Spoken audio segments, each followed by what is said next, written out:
Our first session is a CEO Fireside Chat, which is moderated by Faraz. Faraz is the founder and CEO of Ponte Pharmaceutical that was acquired by Allergan. Since then, he has been on the board of several companies and also helping assisting governments establish biodesign across the globe. Please welcome Faraz.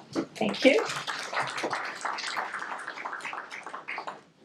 Thank you, everyone, for joining us today. I think the first year we started, this was 2019. So yeah, just practical journey, and every year I see more people coming in. So it's like a lot of. Okay, you guys hear me? Okay, is it working? Just turn it on. All right. Yes. Okay, there you go. Thank you. Don't need to repeat myself again. Excited to be here again. Another JPM. At least the weather is very nice here. Coming from Southern California, I can tell you that for sure. We always dread coming here with the rain and all, but this year, thank you for keeping the sunshine for us. Without further ado, I'm actually excited about doing a fireside chat with Faraz. Always good to see fellow Pakistani Americans in leadership roles in biotech healthcare sector. And in today's talk, we'll touch upon several topics that will be pertinent to a lot of the people in the audience. We'll talk about Faraz's journey, how he made it to this level, and then we'll obviously open up for questions in the end. Before anything else, Faraz, maybe good background on yourself. One thing as I was talking to you earlier, what I admired the fact that as a fellow engineer, it's good to see engineers make it to the executive roles, and so from that perspective, maybe start with that, and maybe you can touch upon your earlier beginnings. How did you end up in biotech? And then go there. Okay, sure. Thank you for the invitation to be here. Thank you for doing this. Thank you for reaching out to me. And thank you for being here. First, I'll just start with Assalamu alaikum to everybody. And before I go to my engineering days, I'll just say I lived the first 9 years of my life in Chicago. I lived the second 9 years of my life in Karachi.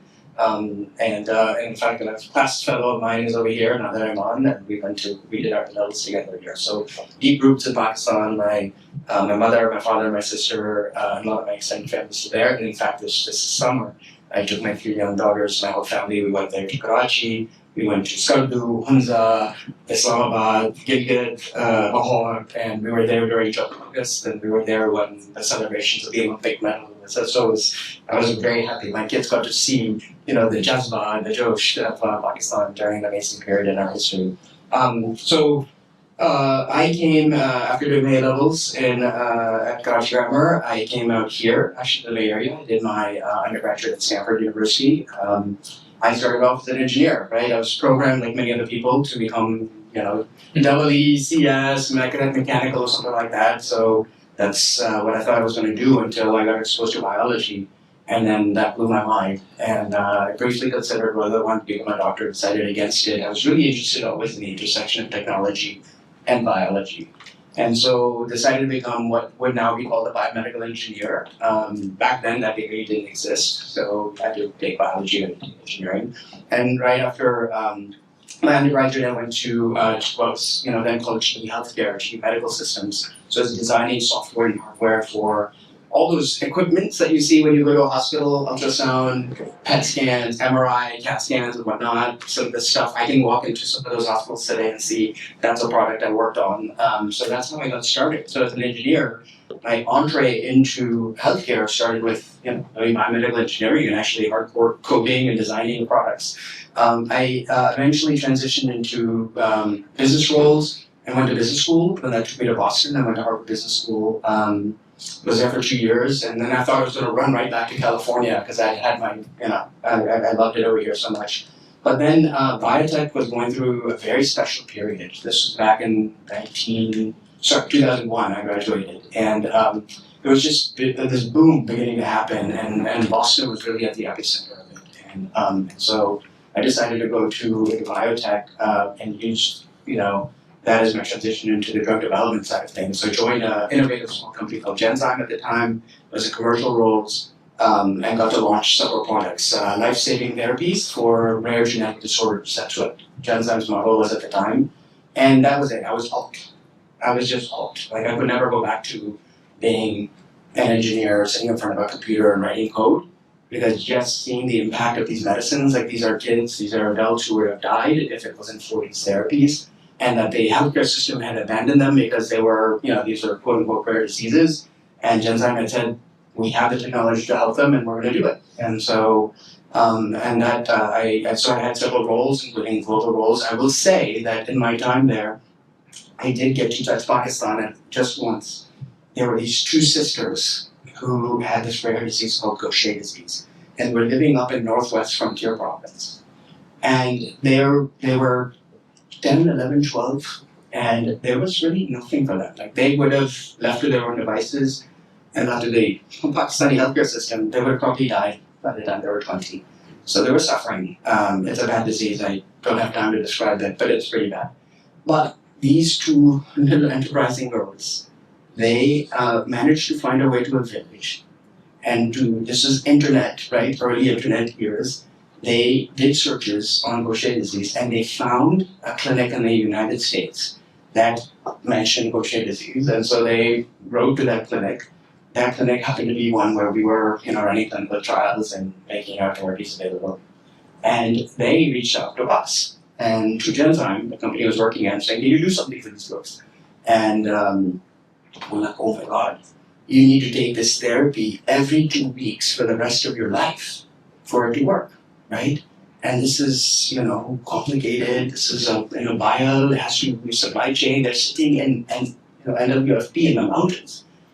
So, and they couldn't even speak English. So around Genzyme, they were like, "We know one guy from Pakistan," and that was me. Actually, there was a guy named Sajid Amin, some people from Boston, And so they reached out. We got on the phone with the doctors over there, with the family and whatnot, and arranged for free drug to be delivered. It took a lot of work. Believe it or not, it's very hard to get free drug into Pakistan, which I would encourage all of us as a community to work a little bit harder on. We don't have to make every therapy in the world available there, but if there are life-saving therapies available, there's no reason why any Pakistani child shouldn't have access to it. And that was my mission for that period of time. I fought for that, and we managed to get, this steady supply every 2 weeks of life-saving therapies into the hands of these kids. So Faraz, on that note, let's talk about, and I don't know how many folks in the audience here know about gene therapy. Yeah, that was Maybe a handful here and there, right? And given all the work you have done, especially in this case, rare disease, right? Maybe for the audience, if you want to quick talk about the innovation gene therapy has come. I know Rouge is one of the experts in house for that as well. Yeah. But maybe let's speak about that journey and what are the type of work you're doing tonight? Yeah. So after Genzyme, a decade there, then the next big revolution that was coming was gene and cell therapy. Again, this was early days. I had a wonderful ride at Genzyme, and I was ready for my next thing. And this was the idea that you could do for people who have genetic conditions a single administration of a treatment, either genetically modified cells, usually their own cells, or infusion with a modified virus. It sounds scary, but it actually works.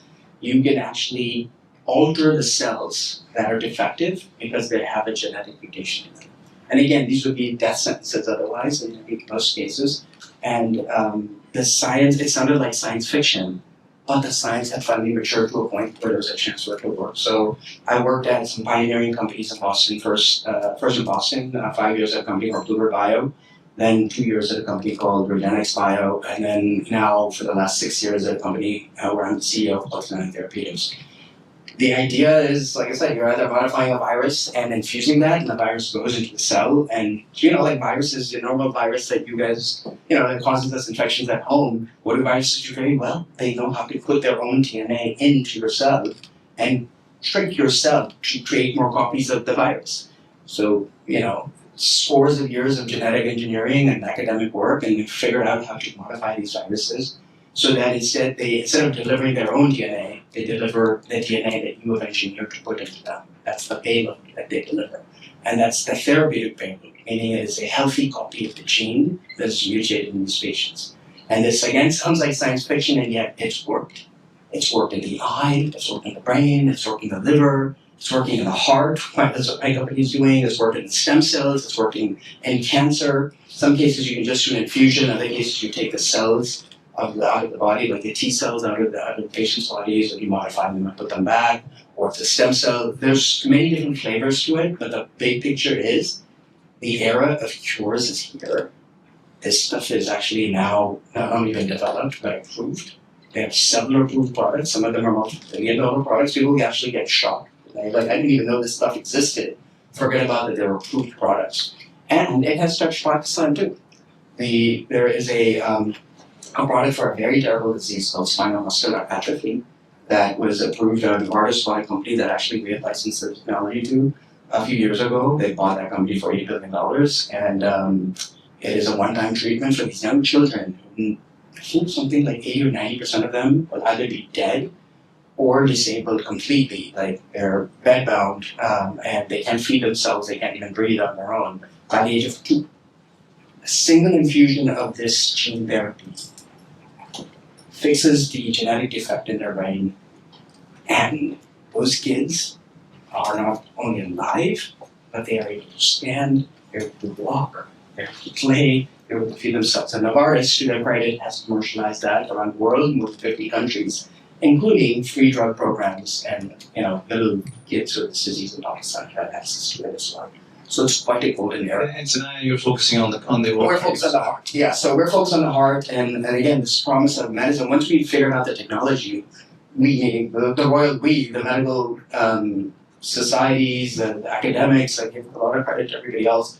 Then we started thinking, where else could this be deployed? Yeah. And I like to do things that aren't where somebody is not focused today, and where there's a chance to do something good. And the heart, genetic heart disease, was an area where there was not much activity going on. And we identified several forms of genetic heart disease where, again, the situation is, in some cases, it's life-threatening. In some cases, it's just severely debilitating, and you're getting a heart transplant by the age of 20 or 30. But we also know some severe genetic conditions where kids are dying literally in the first days, weeks, and months of life. That's what severe disease is. And we don't hear about them because they're so severe that they're by definition rare. Right? Or you will find that you'll hear about teenagers, healthy sports team, they're running around, they're playing soccer, whatever they're like, and then suddenly they collapse on the field with sudden cardiac arrest, and that led to sudden cardiac death. So for one of the conditions we're working on, for 25% of the patients, the first symptom is death. Like by the time you find out that they had the condition, they're dead. So that's how severe these conditions are. We now understand the genetics, we now understand the solution with these gene therapies. And so we're the first company in the world that is advancing these programs into the clinic. We've started dosing patients in 2 gene therapy programs, one for the leading genetic cause of hypertrophic cardiomyopathy where the heart is enlarged and thickened, and the other is for the leading genetic cause of arrhythmogenic cardiomyopathy, where you have these abnormal arrhythmia that can cause sudden cardiac arrest. So it's exciting to be at the cutting edge of not only biotechnology, but within that gene and cell therapy, and within that in a therapeutic area in an organ and health conditions where nobody on earth has ever done that before. And so we get calls from families around the world. My child just got this diagnosis. You're the only company I could find who's doing it. When are you going to come to our country? Or can we fly our child to your clinical site in the United States? So it's heavy stuff, right? But it's this kind of stuff that keeps you up at night, but it's very rewarding. So let me switch gears. Let's talk about you. I know you had some That's not commercial roles. I'd rather talk about patients and science. So No, I think we're already love to hear about your own journey as well, because you were started in commercial business. Engineer, business commercial, and then took the jump from bigger companies down to small entrepreneurial. And you are a CEO now. It's a public company. We're a public company, so talk about your own journey from those roles into becoming a CEO. Yeah. And some of the challenges. Any aspiring, leaders here as well too. So maybe share that part. Yeah. What adjustments you have to make to be successful in your role that you are, so then people can benefit from that. So one is, I would say to anybody in the room, if there's anybody who's in tech, right, and they're thinking like, I'm done with like Facebook or Google or whatever, there's hope, right? I was an engineer and you can make that transition. You just put one step in front of another. I do think that you have to be willing to show that you're interested in these leadership opportunities and to seek them out. And of course, if they're given to you, then you have to deliver on that. The Pakistani network is really important. I actually did get my start at Genzyme. I mentioned a gentleman named Sajid Amin. He was working at a Biogen at the time, which is another biotech company, and I met him when I was still in business school. And he started telling me about this industry, and then he said, let me make some introductions to you. for you. And while that didn't directly lead to a specific job that I eventually get, but just having somebody who is willing to mentor you and put you forward, so I'll forever be grateful to him for opening that door. I would say it was not straightforward to become a CEO, because when I looked around the room in Boston, I saw a lot of white faces. Let's just be frank, Boston is a pretty white city, and biotech is a pretty white industry. At least it was back then when I started in 2001 in Boston. And so, it's one of those things you can't imagine yourself in the role, because, you don't see mentors. I don't see people above that. But I actually, you get past that, I guess, at some level. I think the biggest and the best thing that happened was there was a moment in time where, and it's still we're in this moment, the rate of new science that is coming out of labs right here, Stanford, UCSF, Berkeley, all over the country, all over the world. The rate of new science is incredible. And there's a lot of capital available, most times. These days it's been a little harder. But, so there's a lot of capital and there's a lot of science. And what's missing is the talent to pull it together. So there's a moment in time where the VCs are like, I'm going to be a little bit facetious here, so just bear with me. They're like, where are the white CEOs that we can deploy and connect the capital and the science? And there weren't, right? And there were only so many very experienced traditional CEOs available. And there was a moment in time where it's like, we're looking for people who are hungry, who have demonstrated that they were very successful in their operational roles in other companies. And they didn't care about the color, they didn't care. I mean, in my case, I was 45 years old. I was staffed for this role. I was young. The traditional biotech CEO becomes a CEO between 50 and 55. That's like you and I are both on the younger side of that spectrum of become CEOs at younger ages. So, you have to be willing to try. You have to be, willing to network. You have to be willing to work hard in your current role and position yourself for stretch opportunities. And when the moment comes, you just have to be ready. And to just be ready to say, I think I can do this. And, praying to God, Allah, So I started as an R&D and became a CEO from R&D, right? So it's always that piece that what experience are you bringing in, right? Now having worked at companies like Bluebird, REGENXBIO, and Tenaya, you were also at Big Pharma as well too. So maybe explain the differences between being a private startup versus now a public company as well. So the pressures you have to deal with and financing as well too. It's completely different. I mean, being in a big company, back then I used to think of stress as working a lot and working all the time in a big company and with all these resources. Like, oh, it's so stressful. Nothing to prepare you for going into entrepreneurship. I think many people in Open is about entrepreneurship, and people have seen entrepreneurship in tech and they know it's hard. It is really hard in biotech. In biotech, you have to be prepared to spend literally possibly a decade of your life and raise hundreds of millions of dollars in the short time that my company has been around.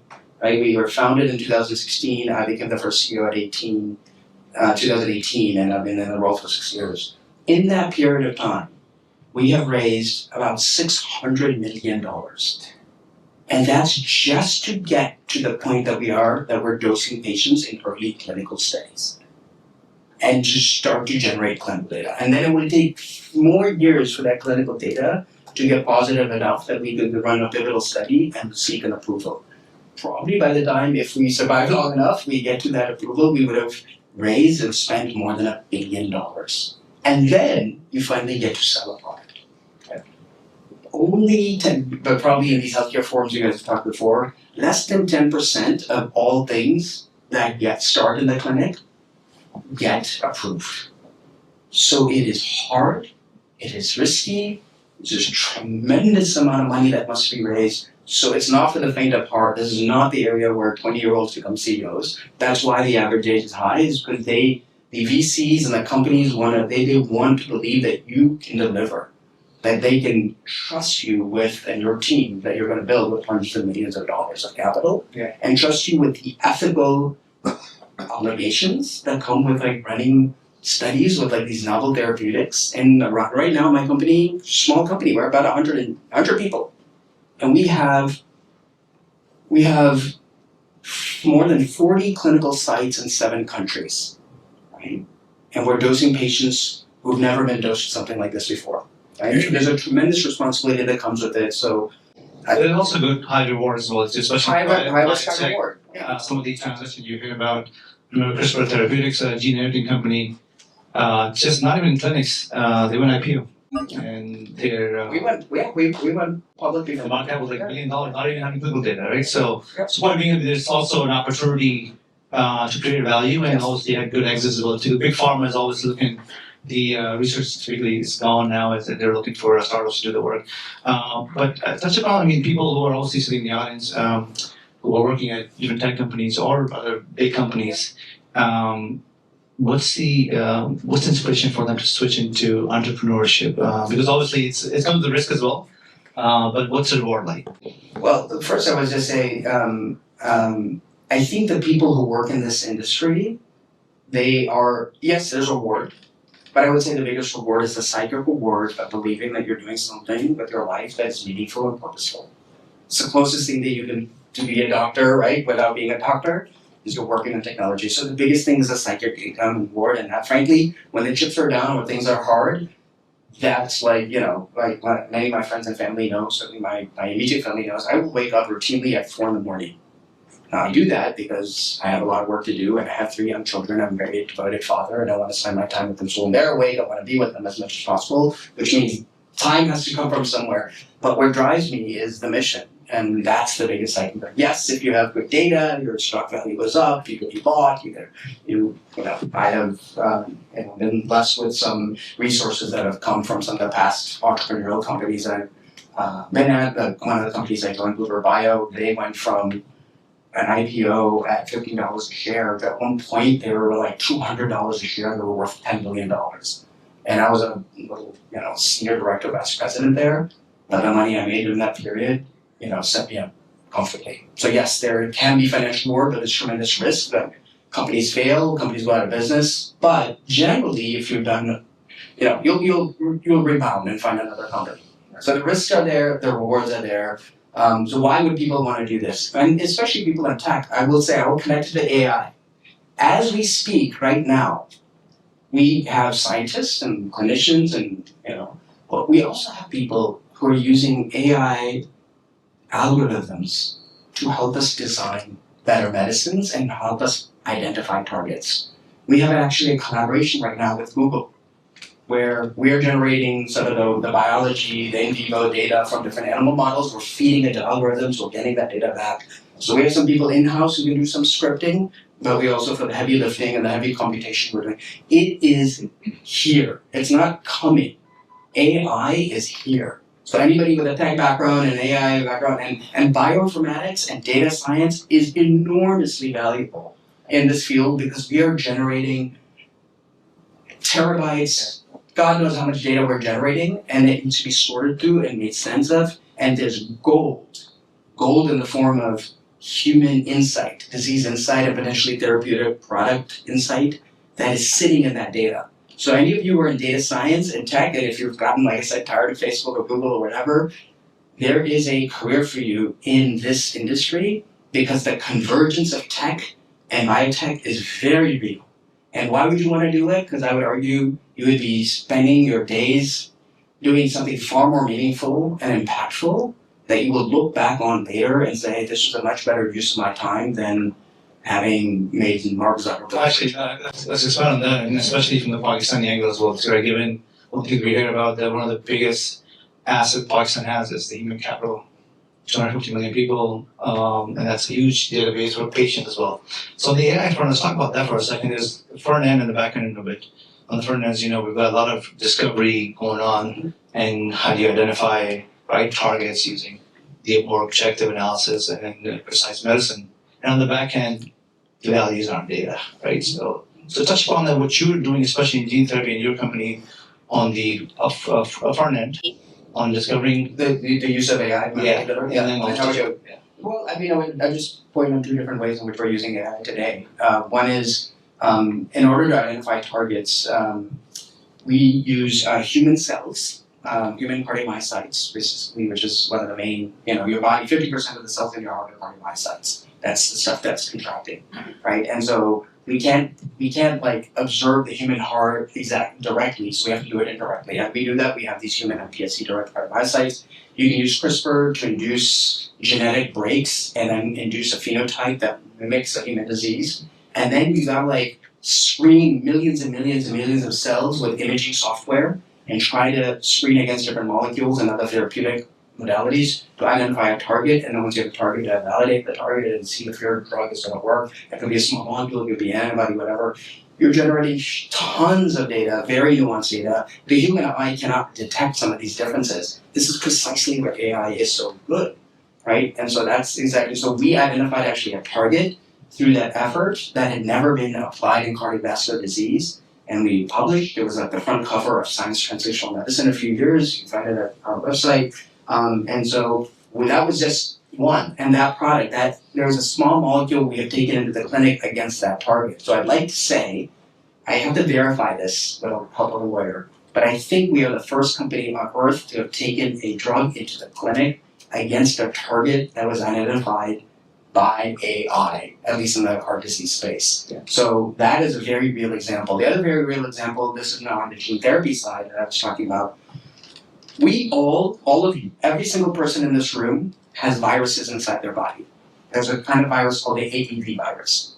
And why you don't know that you have a virus inside your body is because it's not doing anything bad to you. It's non-pathogenic, that's the technical term. But those same viruses, as I mentioned, could be engineered to deliver life-saving medicines to people, whether it's to their eyes or brain and whatnot. And naturally occurring viruses do that, okay, but you can be better. Right? So if you really want to target a specific organ, a specific cell better, then you can engineer these better. But again, there are literally trillions of combinations of different things you can modify to create different viruses. Not all of them are going to work. Again, large data, AI. So we have screened at this point more than 1 billion variants in-house with our own proprietary capabilities and have come up with, viruses that are far superior to anything that naturally occurs today. And we have tested it out in, not yet in humans, but in mice, and pigs, and in primates. So you have to, before you can take anything into humans, you have to test it out in animals. And so we've got a bunch of things. So that's the kind of work that is real and happening today. And I don't have any other, Pakistanis in my company, but I have a lot of Muslims, mashallah, in the company from Iran and other parts of the world, and Africa and whatnot. And I try to, that's one thing that's important. You have to help each other. Yeah, no, I mean, on that point, and we'll bring this close, but especially when you have, especially in communities as well, too, when you have a patient database, and that's consisting of people with different backgrounds, gender types, age group, and so on and so forth. The amount of data is collected there, because not every drug works for everyone, especially in a lot of these autoimmune conditions. So hence there's an opportunity to use AI to really identify the right targets for each patient. With that, we'll bring to close for discussion, and we will open up for Q&A. I'm sure there were some hands. Go ahead. Did you have to go back and study biology? That's an excellent question, actually. So I did do some biology, right, when I mentioned in college, right? I was doing engineering, and then I took some biology classes then. But that was more, that was a molecular biology, right? It was like the heart is an organ, the brain is an organ that's relevant. So after business school, when I went into biotech, I was like, I love this thing, but to be really good at this, I feel like I really need to understand molecular biology. So while most of my friends from business school were out partying and whatnot and having a good time, I did that too, don't get me wrong. But I went back, and for 3 years, I took evening classes in Boston at Harvard Medical School and Harvard School of Public Health. They have programs that are available in the evening. And so for 3 years, I said, you probably don't even know that, but most of my friends don't know that. I was doing that in my quote-unquote spare time. 3 years worth of classes, genetics, human pathophysiology, epidemiology, oncology, and whatnot, just to teach myself to be, even though I was in a commercial role, I felt that was important. The lesson there, though, is anybody can do it, right? I was trained more as an engineer, but where there's a will, there's a way. It is complex, but it's not impossible, right? You learn it like you learn anything else. Funny story, because between myself and Faraz, we have to deal with a lot of Wall Street analysts, and some of them who cover healthcare coverage.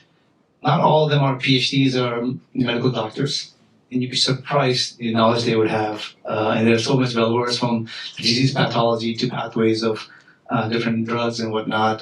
So yeah, people pick up pretty quick, especially these days. I'm routinely called Dr. Ali.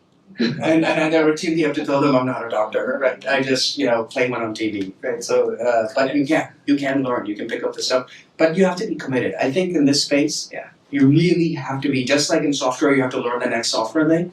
To be in this space, I think you have to want it, and to be good at it and great at it, you really have to actually be willing to take that extra step to learn the biology and whatnot, and you don't have to have studied in school.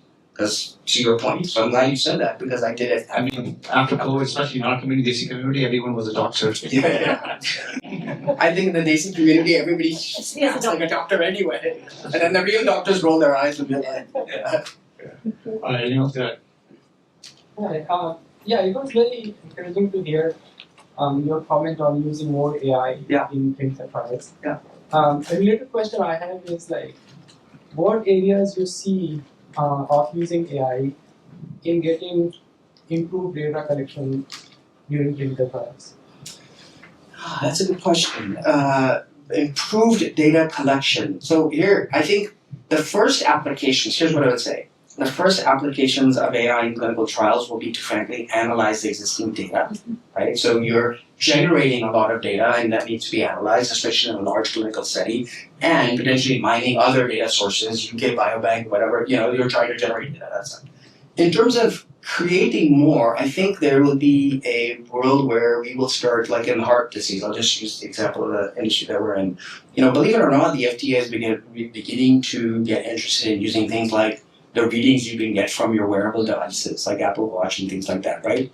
Today, that data is very, loosey-goosey, let's say. Most of us don't wear our devices 100% of the time, so it's patchy at best. Sometimes you're at rest, sometimes you're walking, how do you make sense of it in a way that could be relevant in clinical trials? So it's dirty data, is another way I'll say it. It's dirty data, but there's a lot more that's coming. And then once you've done that across large populations, you're going to start making sense of it, and what's going to make sense of it is not you and I poring over documents, right? It's going to be machine. The machine is going to make sense of this data and start to identify patterns, and then start to generate a hypothesis of what is signal and what is noise, right? And so I think it's coming, and part of what's going to happen is we're going to have to all of this is going to require data sets which will be generated by the companies. And then the algorithms that you have to train, right? And so it really does require a marriage of those people who know the biology side of things and use that side of their brain, and the marriage of people who understand technology and data and how you can use that, because it's very rare that they coexist, right? And so I think the biotech companies of the future are going to have people who are more tech-oriented, and some people are more, and both are going to be important. I love this space because I started off in tech. So now when some companies try to sell me and bamboozle me with terms, I was like, what does this guy know about software? It's like, I know something about software. I started off. Get to that. Look, on the front end of it, the biggest issue right now in clinical trials is patient selection. Oftentimes you run into studies and the right patient wasn't even selected for it, right? So having AI to at least diagnose through patient population, and more importantly, how the assessments are made. It's very subjective right now, so if you can use it. People are now taking the future is going to be they're going to give you're going to give a sample of your blood, right? And it's going to be put in something, and they were going to use that to analyze that. They're going to compare you to a model of the disease. They're going to where they have already modeled the therapy in silico, and there's going to be a predictive algorithm to say, a guy with this profile. It may not just be your genetics. It may just be your proteomics and maybe your overall profile that comes from your samples. Based on this person's profile, this is probably the right therapy or the thing to try, and this is not. They're likely to be a responder to this and likely not to be a responder to that. We are nowhere near that today. We're really at the genetic level where we can say if you have this mutation, you're likely going to be respond to this. It's already happening in cancer. Triple negative. We don't talk about breast cancer, we talk about triple negative breast cancer. That means you're negative to certain mutations. So that world is coming. And look, you gotta have to wait for it to be there, or you can join and be part of it and help make it. There is a dearth of people. There's a war for talent for AI going on, and at Microsoft and all those other companies.